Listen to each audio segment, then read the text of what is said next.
यमदेव, अब अधिक समय नहीं रहा जब आपको आपका यमलोक प्राप्त हो जाएगा। इंद्रदेव, तब तक हमें गौरी नंदन का परामर्श मानकर शांत रहना चाहिए। सावधान इंद्र!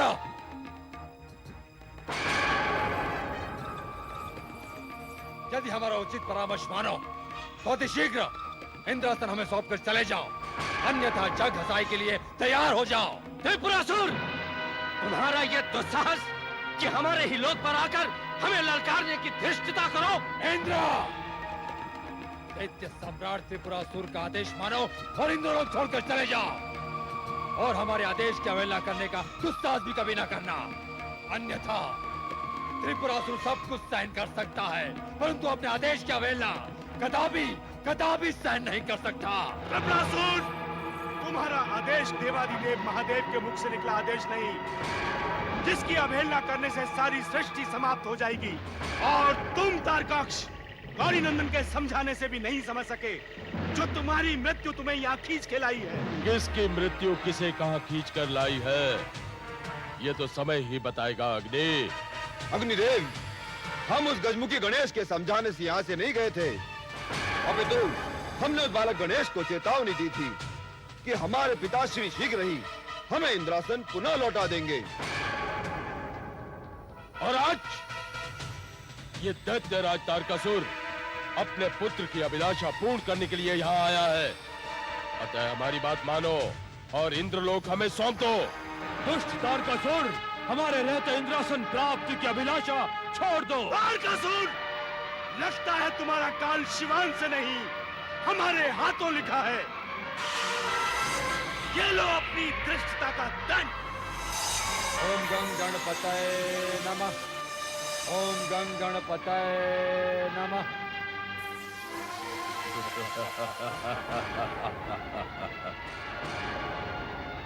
इंद्र, क्या हमारी शक्तियां स्मरण नहीं रही, क्या उन्हें भूलने का प्रयत्न कर रहे हो? यदि स्मरण नहीं रही तो ये देखो, हमारी शक्ति का प्रहार, और उसके पश्चात हमारी शक्तियों को भूलने का प्रयत्न नहीं करना।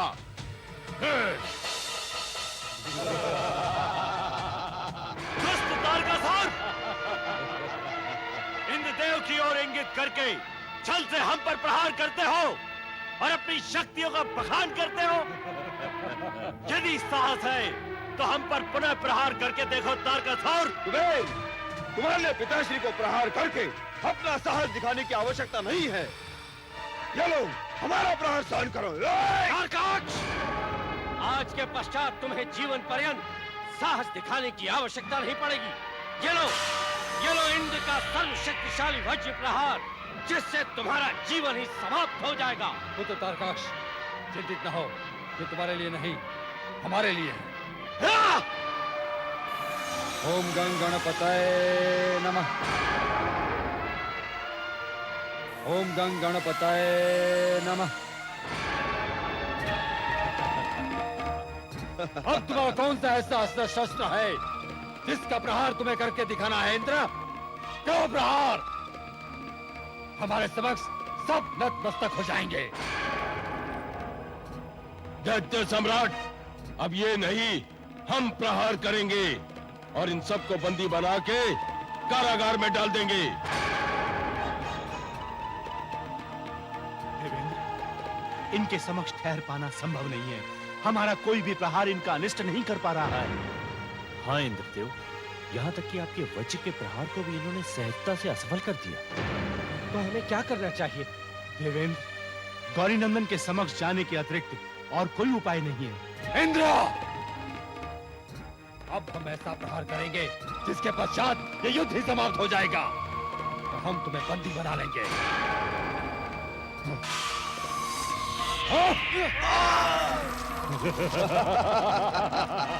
देवेंद्र, देवी शची की सुरक्षा हेतु हमें यहाँ से शीघ्र चलना होगा। आप उचित कह रहे हैं अग्निदेव, चलिए देवी।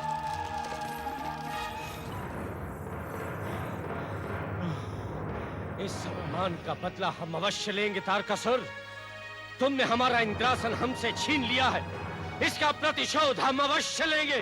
गजानन गणेश ने हमें शरणार्थी से शासक बनाकर जो सम्मान प्रदान किया था, इन असुरों ने उसे चूर चूर कर दिया। आप सत्य कह रहे हैं अग्निदेव, जब तक हम इंद्रासन अपने अधीन नहीं कर लेते, तब तक हमारे हृदय में प्रतिशोध की जो ज्वाला है वो कभी शांत नहीं होगी। शांत हो जाइए स्वामी, शांत हो जाइए। क्रोध से किसी भी समस्या का हल नहीं निकाला जा सकता है। हमें शीघ्र ही गजानन गणेश को यह सूचना देनी चाहिए देवेंद्र। नहीं कुबेर देव, गौरी नंदन से इन सब बातों की चर्चा का ये उचित समय नहीं है। ये आप क्या कह रही हैं देवी शची? गौरी नंदन के प्रयास से ही हमें इंद्रलोक प्राप्त होना संभव हुआ था, और आप कह रही हैं कि हम उनसे अपने संकट की चर्चा ही न करें? आप सत्य कह रहे हैं स्वामी। गौरी नंदन तो विघ्नहर्ता है ही, परंतु उस समय बात कुछ और थी, अभी स्थिति कुछ और है। हम आपके इन बातों का तात्पर्य नहीं समझे देवी। आप सबको भली भांति ज्ञात है, देवी पार्वती शिवांश के उत्पन्न होने की प्रतीक्षा में है। इस शुभ समाचार से भला कौन अनभिज्ञ है देवी? यदि ये समाचार दैत्यराज तारकासुर को पहुंच गया, तो वो अपना संपूर्ण बल लगाकर शिवांश को नष्ट करना चाहेगा। आप सत्य कह रही हैं देवी शची। तारकासुर अपने मृत्यु के कारण का विनाश करने हेतु अपना सर्वस्व लगा देगा। इसी अनिष्ट से बचने हेतु गौरी नंदन पूर्ण सजगता से कैलाश को सुरक्षित रखने का प्रयास कर रहे हैं। ऐसी स्थिति में इंद्रलोक के छिन जाने का समाचार सुनकर क्या गजानन विचलित नहीं हो उठेंगे? अवश्य विचलित हो उठेंगे देवी शची, क्योंकि इस समय गजानन गणेश का सबसे आवश्यक उत्तरदायित्व जो है वो है मातेश्वरी का विश्राम, और इसमें कोई अवरोध कदापि नहीं होना चाहिए। आप सत्य कह रहे हैं अग्निदेव। गौरी नंदन के इस विशाल उत्तरदायित्व के समक्ष हमारी वेदना तो कुछ भी नहीं है। हमें तो सर्वाधिक चिंता देवी पार्वती की है स्वामी। ऐसी स्थिति में किसी भी स्त्री को चिंता से दूर रहना चाहिए, जब तक संतान उत्पन्न न हो जाए। एक बार कुमार उत्पन्न हो जाए तो तारकासुर का वध निश्चित हो जाएगा। और तारकासुर के वध के पश्चात हम इंद्रलोक पर पुनः विजय प्राप्त कर ही लेंगे। और इस मध्य की अवधि को हम कहीं भी रहकर बिता लेंगे। इसके लिए गौरी नंदन को अशांत करना उचित नहीं। कदापि उचित नहीं है देवेंद्र। कृतज्ञता का प्रत्युत्तर सदैव कृतज्ञता से ही देना चाहिए। विघ्नहर्ता गजानन गणेश ने हम सबको शरणार्थी से शासक बनाकर हमारे ऊपर असीम उपकार किया है देवेंद्र। इस उपकार की सत्यता को जानते हुए भी हम अपनी समस्याओं का बोझ गौरी नंदन पर डालकर उनके साथ कृतज्ञता कैसे कर सकते हैं? विषय कृतज्ञता का नहीं है स्वामी, विषय है प्रतीक्षा का, तारकासुर के वध की प्रतीक्षा। तब तक यही उचित होगा हम यही रहकर अपना अज्ञातवास बिताएं। हे देवेंद्र, हमारी विडंबना तो देखिए कि इंद्रलोक का सुख हम पूर्णतः भोग भी नहीं पाए थे कि हमें पुनः वहां से विस्थापित होना पड़ा। ये भी कितनी विचित्र बात है स्वामी।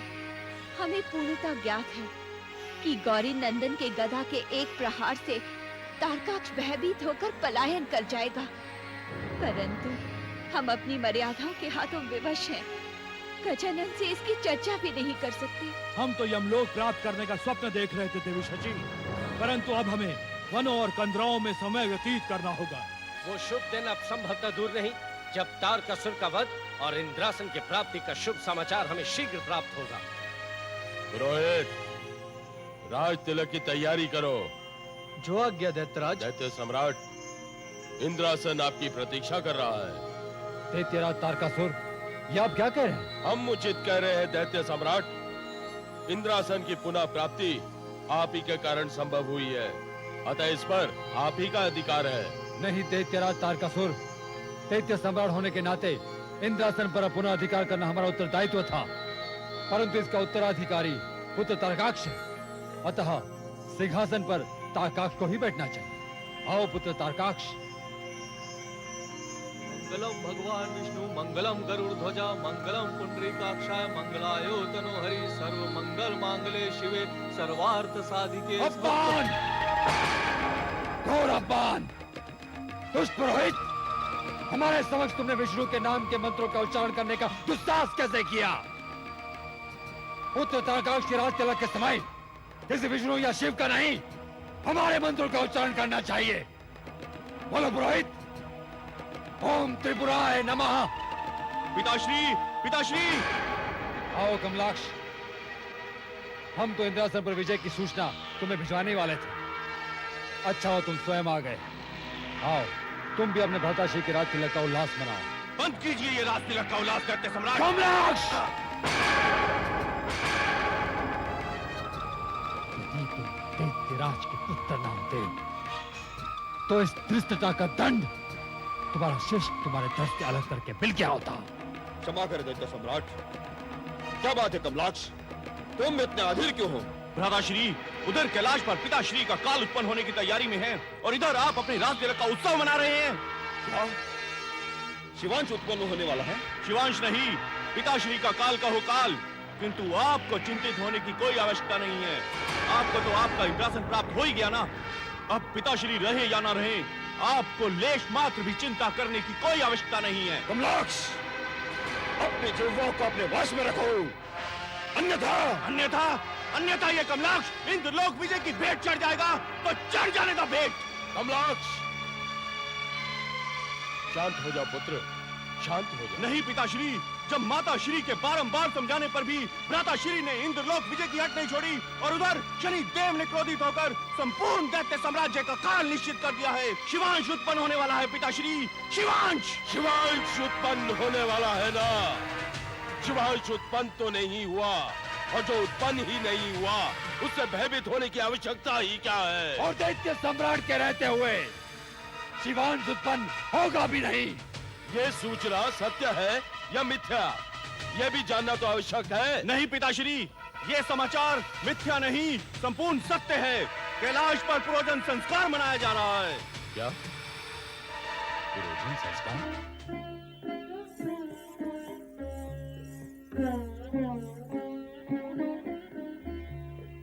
देवियों, ये सब क्या है और आपका प्रस्थान किस ओर हो रहा है? गौरी नंदन, ये पुरोजन संस्कार के पुष्प और हवि है जिसे विसर्जित करने हम सरोवर पर जा रहे हैं। पुरोजन संस्कार संपन्न हो चुका है? हाँ गौरी नंदन, आपके आशीर्वाद से सब सकुशल संपन्न हो गया है। परंतु हम तो प्रिय अनुज का पुरोजन संस्कार देख ही नहीं पाए देवी। हाँ गौरी नंदन, आपके आदेश अनुसार ही पुरोजन संस्कार को भवन के भीतर ही संपन्न किया गया है। हाँ गौरी नंदन, कहीं देवी देवताओं के आवागमन से प्रेरित होकर असुर किसी प्रकार का विघ्न न डालें, इसी कारण अधिक निमंत्रण भी नहीं भेज पाए। परंतु हम तो द्वार पर ही विराजमान थे देवी। इसके पश्चात भी हमें प्रिय अनुज के पुरोजन संस्कार में सम्मिलित होने से मना कर दिया गया। यही उचित था गजानन। देवी जया, क्या हम इसका कारण जान सकते हैं? अवश्य गौरी नंदन, इसका कारण ये है कि ये संस्कार पूर्णतः स्त्रियों से ही संबंधित है। देवी, यदि ये संस्कार स्त्रियों से संबंधित है तो प्रिय अनुज के लिए इसकी क्या आवश्यकता थी? गौरी नंदन, पुरोजन संस्कार अंकुरित संतान के छठे मास के प्रारंभ में मनाया जाता है, जिसके आरंभ होते ही परम पिता परमात्मा अंकुरित संतान में प्राण डाल देते हैं। और इसी प्रसन्नता को दर्शाने के लिए तथा परम पिता को धन्यवाद देने के लिए पुरोजन संस्कार मनाया जाता है। गौरी नंदन, ये कुमार के लिए इसलिए भी महत्वपूर्ण है क्योंकि इसके पश्चात सिद्ध होता है कि कुमार में प्राणों का संचार हो गया है। देवियों, निश्चय ही ये तो प्रसन्नता की सूचना है। देवियों, यही कारण तो नहीं कि प्रिय अनुज से वार्ता करते समय वे हमें साक्षात दिखाई देते हैं? आपका अनुज से इतना स्नेह देखकर हृदय गदगद हो उठता है। हाँ देवी, जब गौरी नंदन कुमार के प्राण प्रतिष्ठान पर ही अपने अनुज का प्रत्यक्ष में आभास करते हैं, तब उनके उत्पन्न होने के पश्चात तो वो क्षण भर के लिए भी उन्हें अपने नेत्रों से ओझल नहीं होने देंगे। अवश्य देवी जया, अनुज कुमार के उत्पन्न होने के पश्चात हम उन्हें एक क्षण भी अपने नेत्रों से ओझल नहीं होने देंगे और हम महामुनि विश्वकर्मा से कहकर प्रिय अनुज के लिए एक और सिंहासन बनवा लेंगे और उन्हें यही भवन के द्वार पर अपने निकट बिठाएंगे। गौरी नंदन, हमारी ये कामना है कि कुमार की उत्पत्ति अति शीघ्र हो और हमें दो भ्राताओं का स्नेह देखने का शुभ अवसर प्राप्त हो। हाँ देवी जया, ऐसा आदर्श स्नेह देखने के लिए हृदय लालायित हो रहा है। गौरी नंदन, हमें आज्ञा दे, हम पुष्प और हवि विसर्जित कराएं। आपकी इच्छा अति शीघ्र पूर्ण होगी देवियों। प्रणाम गौरी नंदन। ये आप क्या कह रहे हैं देवेंद्र? इंद्रलोक अब आपके अधीन नहीं रहा? हाँ श्रीदेवी, तारकासुर ने गौरी नंदन की अनुपस्थिति का लाभ उठाकर इंद्रलोक पर आक्रमण कर दिया। तारकासुर के युद्ध की ललकार का हमने वीरता से उत्तर दिया, परंतु क्या देवी? देवी लक्ष्मी, तारकासुर और तारकक्ष के साथ त्रिपुरासुर भी था और यही कारण था कि हमें युद्ध क्षेत्र से पलायन के लिए विवश होना पड़ा। परंतु देवेंद्र, आपके पास अस्त्र शस्त्रों की कोई कमी नहीं है। कई अजय और अभेद्य शस्त्र हैं आपके पास। हमारे अस्त्र शस्त्र त्रिपुरासुर के समक्ष पहुंचते ही अर्थहीन हो जाते थे श्रीहरि। अर्थहीन हो जाते थे? गौरी नंदन के वरदान के समक्ष किसी भी शक्ति के अस्तित्व का प्रश्न ही कहाँ उठता है देवी लक्ष्मी। गजानन गणेश ने त्रिपुरासुर को जो अजय होने का वरदान दिया था, उसी के कारण हमारा हर शस्त्र बिना कोई आघात किए उसे वो वापस लौटा रहा था। त्रिपुरासुर रणभूमि में गजानन का ध्यान करके ओम गंग गणपते नमः का जाप करता जा रहा था और हमारा हर प्रहार विफल होता जा रहा था। ये सत्य है देवी शची कि गौरी नंदन के मंत्रों में अद्भुत शक्ति छिपी होती है। विघ्नेश्वर के मंत्रों के उच्चारण मात्र से ही प्राणी को सुरक्षा प्राप्त होती है। त्रिपुरासुर को गौरी नंदन का विशेष वरदान प्राप्त है और इसी का अनुचित लाभ उठा रहा है वो। क्या गौरी नंदन इस घटना से अवगत नहीं है? अवगत कराने की ही कामना लेकर हम सभी कैलाश की ओर प्रस्थान कर रहे थे देवी लक्ष्मी, परंतु तभी देवी शची ने हमें यह सुझाव दिया कि अभी गौरी नंदन को यह सूचना देना उचित नहीं होगा। देवी शची का सुझाव यथोचित है देवेंद्र। देवी पार्वती का विश्राम करना आवश्यक है, इसीलिए कैलाश पर शांतिपूर्ण वातावरण बनाए रखना अनिवार्य है। देवाधिदेव महादेव देवी पार्वती के विश्राम का ध्यान रख रहे हैं और गजानन गणेश्वर ने तो माताश्री के स्वास्थ्य लाभ के उत्तरदायित्व को अपना ही बना लिया।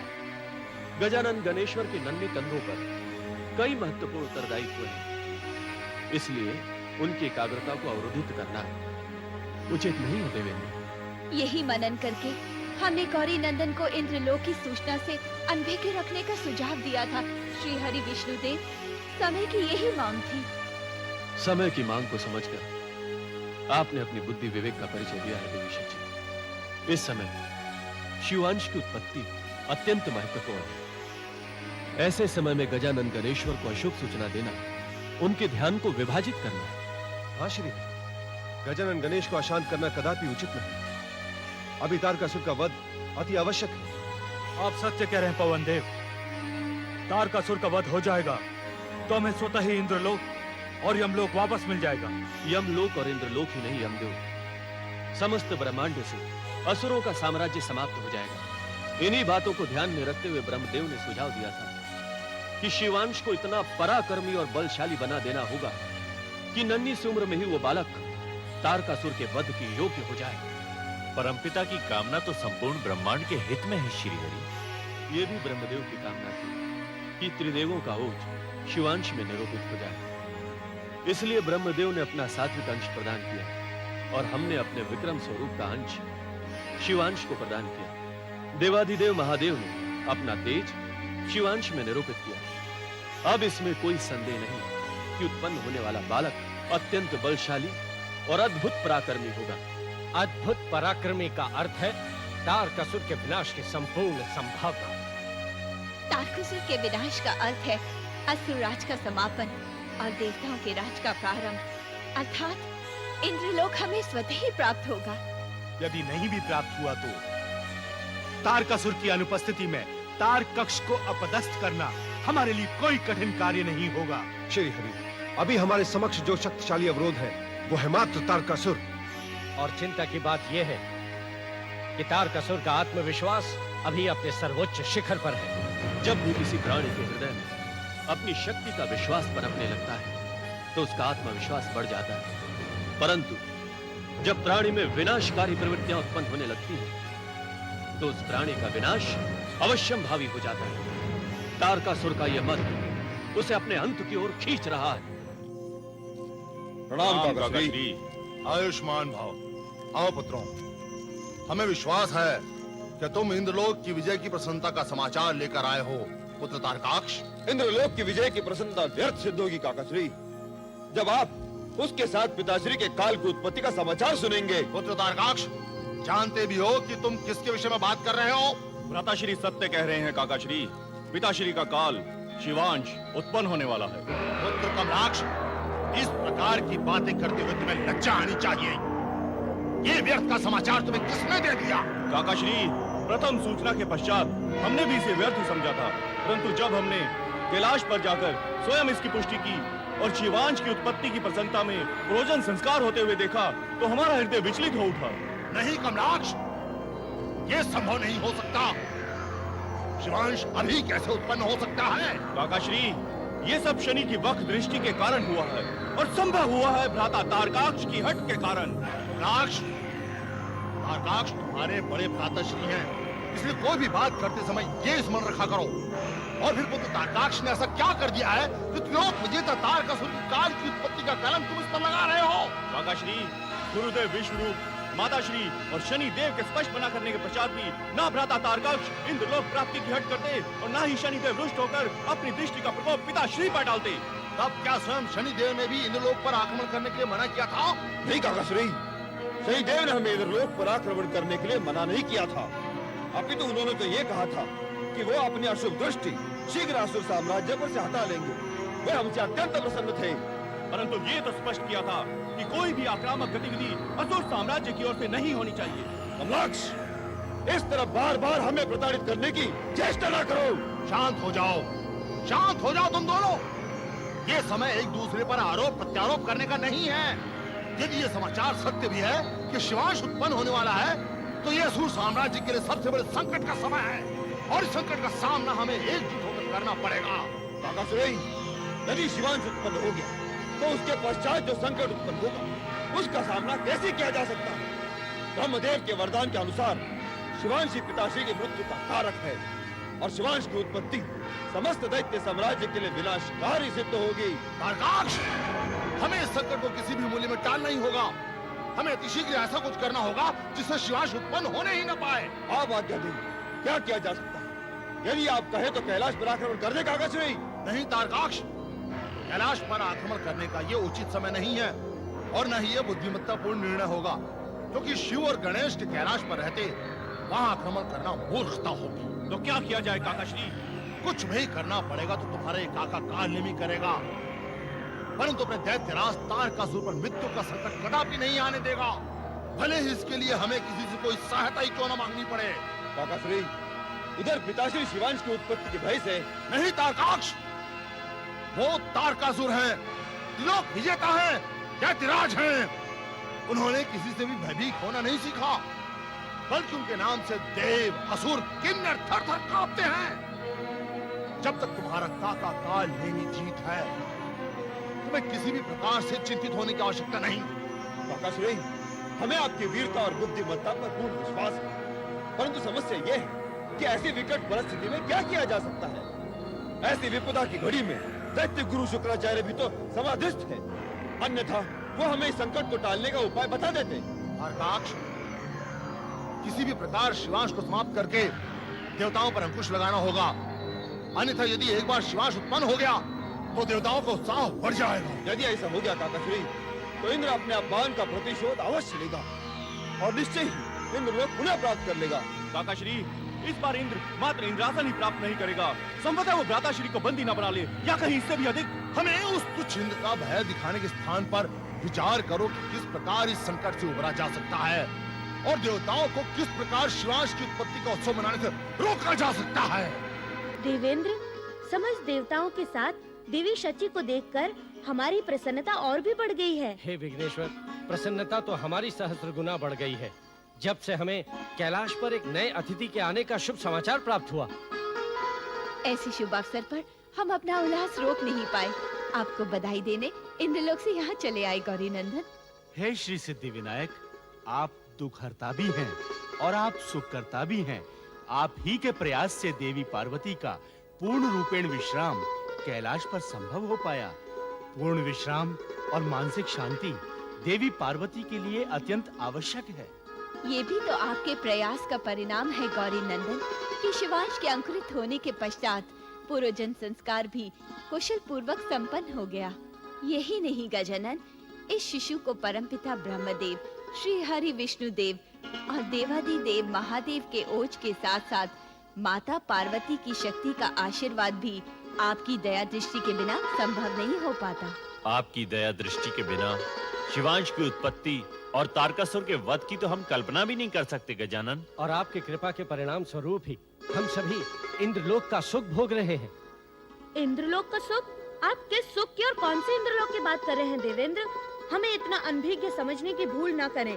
हमें भली भांति ज्ञात है कि इंद्रलोक अब आपके अधीन नहीं रहा। फिर ये मिथ्या सूचना देने का कारण क्या है इंद्रदेव? क्षमा करे गौरी नंदन, परंतु मिथ्या सूचना हमारी विवशता थी। कैसी विवशता इंद्रदेव? क्या आपको ज्ञात नहीं कि संपूर्ण ब्रह्मांड पर सदैव हमारी दृष्टि रहती है। कहीं भी कोई भी घटना घटित हो तो हम उससे अनभिज्ञ नहीं रहते, और यही नहीं, किसी भी मिथ्या सूचना के पृष्ठ में छिपे हुए सत्य को भी हम अविलंब जान जाते हैं इंद्रदेव। इस भूल के लिए हम क्षमा प्रार्थी हैं गजानन, परंतु आप तो सर्वज्ञाता है, भला आपसे कोई सत्य छिपा रह सकता है? ये सत्य है गौरी नंदन, आपको हमारे हर्ष उल्लास के पृष्ठ में छिपी हुई पीड़ा की अनुभूति स्पष्ट दिखाई पड़ गई, परंतु हम कदापि नहीं चाहते थे कि महत्वपूर्ण उत्तरदायित्वों के प्रति जो आपका ध्यान केंद्रित है वे विभाजित हो। देवी शची सत्य कह रही हैं गजानन, हम भली भांति जानते हैं कि तारकासुर के वध के पश्चात इंद्रलोक निश्चित रूप से हमें प्राप्त हो ही जाएगा, और तारकासुर वध हेतु शिवांश का उत्पन्न होना आवश्यक है। इसके लिए आप कदाचित तन मन से प्रयासरत हैं ही।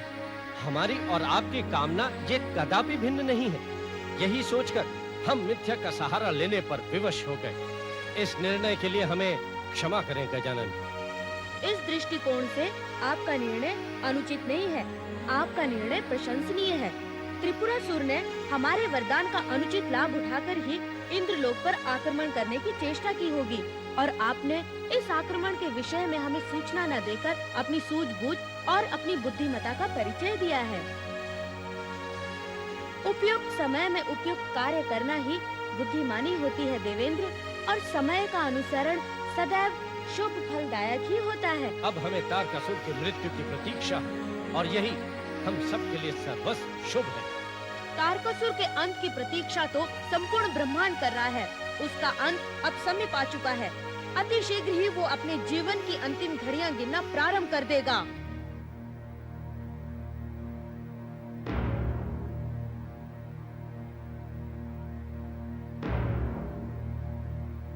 प्रणाम गुरुदेव। कल्याण हो। काल नेमी का प्रणाम स्वीकार करें गुरुदेव। आपके दर्शन पाकर हमें अति प्रसन्नता हुई। परंतु हमें नहीं हुई काल नेमी। ये आप क्या कह रहे हैं गुरुदेव? हमें ज्ञात है तुम इंद्रलोक पर विजय प्राप्त करने की प्रसन्नता से प्रफुल्लित हो, परंतु यहाँ क्यों आए हो? जाओ मनाओ उल्लास अपने इंद्रासन विजय का। किंतु तुम्हें संभवतः ये ज्ञात नहीं तारकाक्ष, इंद्रासन प्राप्त करने का मूल्य तुम्हें दैत्यराज तारकासुर की मृत्यु से चुकाना होगा। हम जानते हैं गुरुदेव। तुम जानते हो तारकाक्ष, तुम जानते हो? तुम्हें लज्जा आनी चाहिए। तुमने स्वयं में से रास्ते बनाए जो दैत्यराज की मृत्यु पर जाकर समाप्त होंगे। निसंदेह इसके लिए हम लज्जित हैं गुरुदेव। कृपया ऐसी परिस्थिति में हमारा मार्गदर्शन कीजिए। नहीं तारकाक्ष, पुनः मार्गदर्शन का तो प्रश्न ही नहीं उठता। देवताओं के पक्षधर होते हुए भी हमने दैत्यराज तारकासुर की प्रार्थना स्वीकार की, परंतु तुम असुर सदैव अपनी मनमानी करते हो। ऐसा ना कहिए गुरुदेव, यदि आप हमारा मार्गदर्शन नहीं करेंगे तो कौन करेगा? हमने पूर्व में ही कहा था कि हमारी आज्ञा की अवहेलना नहीं होनी चाहिए, परंतु हमारे सूचित करने के पश्चात भी इंद्रलोक पर आक्रमण किया गया। गुरुदेव, अब इन्हें क्षमा कर दीजिए। कृपया ये बताएं कि आगे क्या किया जा सकता है? अब कुछ नहीं किया जा सकता काल नेमी। आज दैत्यराज तारकासुर और दैत्य सम्राट त्रिपुरासुर किनके वरदान के कारण जीवित हैं, या सृष्टि पर राज करने का स्वप्न देख रहे हैं? ब्रह्मदेव और गौरी नंदन के वरदान के कारण, और तुम उन्हीं के कैलाश पर अधिकार करने का स्वप्न देख रहे हो। भविष्य में ऐसा दुस्वप्न कभी नहीं देखेंगे। कृपया हमें एक बार क्षमा कर दीजिए। हाँ गुरुदेव, इस समाचार को सुनकर दैत्यराज तारकासुर भयभीत होकर कोप भवन में चले गए हैं, और किसी भी प्रकार का अनुनय विनय सुनकर भी द्वार नहीं खोल रहे हैं। गुरुदेव, पिताश्री की ऐसी स्थिति देखने के पश्चात माताश्री तो कैलाश जाने के लिए आतुर हो रही है। क्या महारानी कृषिता कैलाश जाना चाहती हैं? हाँ गुरुदेव, उनका कथन है कि वे स्वयं कैलाश जाकर गौरी नंदन से अपनी स्वास्थ्य की सुरक्षा के लिए याचना करेंगी, और उन्हें विश्वास है कि गौरी नंदन उन्हें क्षमा कर देंगे। अब कोई कुछ नहीं कर सकता तारकाक्ष। शिवांश के अंकुरित होने से पूर्व यदि कुछ किया गया होता तो अवश्य ही कुछ संभव हो सकता था। विधि के विधान के अनुसार शिवांश ही दैत्यराज की मृत्यु का कारण होगा, और उनकी उत्पत्ति की प्रतीक्षा भी अब निश्चित ही समाप्त हो गई। गौरी नंदन, गौरी नंदन, गौरी नंदन, देवी विजया, देवज्ञ महादेव समाधिस्थ हैं, और गौरी नंदन को दिखाई नहीं दे रहे। कैसी विकट स्थिति है। देवी गौरी पीड़ाग्रस्त है, और यहाँ तो गौरी नंदन, महामुनि, मुनिवर, नंदीश्वर हे ईश्वर, कोई भी दिखाई नहीं पड़ रहा। विजय, क्या करे, कुछ समझ में नहीं आ रहा। वो देखो, कुछ शोगन जा रहे हैं, उनसे चलकर पूछते हैं।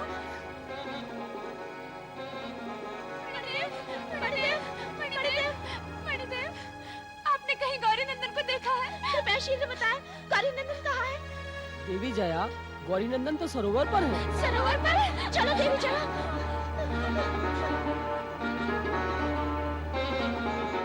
गौरी नंदन, गौरी नंदन, गौरी नंदन। क्या बात है देवी जया, आप दोनों इस तरह आतंकित क्यों हैं? आपके श्वासों की गति भी तीव्र प्रतीत हो रही है। कौन सा समाचार लेकर आई हैं आप दोनों? माताश्री स्वस्थ तो हैं? हम आपको यही बताने आए हैं गौरी नंदन। माताश्री के स्वास्थ्य के विषय में हम आपको सूचित करना चाहते हैं। शीघ्र बताइए, क्या हुआ? माताश्री अकस्मात पीड़ाग्रस्त हो गई है गजानन। उनकी ये पीड़ा देखकर, उनको व्यथित देखकर हमें चिंता हो रही है गजानन। क्या माताश्री व्यथित हो रही है? देवी जया सत्य कह रही है गौरी नंदन, माताश्री पीड़ा से कराह रही है। उनके क्रंदन का स्वर सुनकर तो हमारे भी अश्रु छलक उठे। माताश्री पीड़ा में है और आप दोनों उनकी सेवा छोड़कर यहाँ चली आई। आप दोनों इस अवहेलना के लिए अवश्य दंड की भागी हैं। गौरी नंदन, हमें अपने दंड की नहीं, माताश्री के स्वास्थ्य की अधिक चिंता है। आप शीघ्र चलकर देखिएगा गजानन। आइए देवियों, हम माताश्री के समक्ष चलते हैं और ज्ञात करने का प्रयत्न करते हैं कि स्थिति क्या है। आइए।